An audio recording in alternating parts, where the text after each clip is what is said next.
You can kind of see right there a wasp hole, and these things have been here for a while. Since, you know, before it was grass, it used to be a sandbox.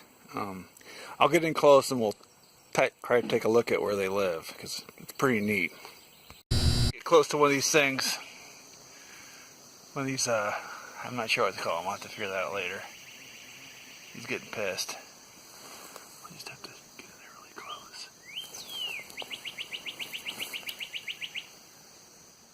See, he's digging his hole out. That home. It's beautiful. I'm sure he's thinking much about it. Look at him stick his head in there. You know. I've got one right here in front of me. You can kind of see down better. I'm going to shine a light down there, but I bet that's where the larvae are.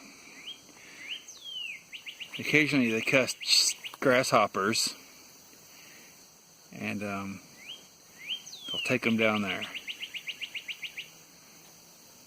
I'm sure it's pretty gruesome what happens to them. So, look at that guy. You know, I think I'm out of focus there, I can't tell. This whole area in my yard is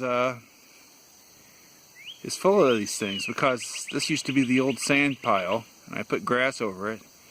And these bugs have been in here, these wasps or whatever they are, have been in here since it's been a sand pile. And they just came back, you know.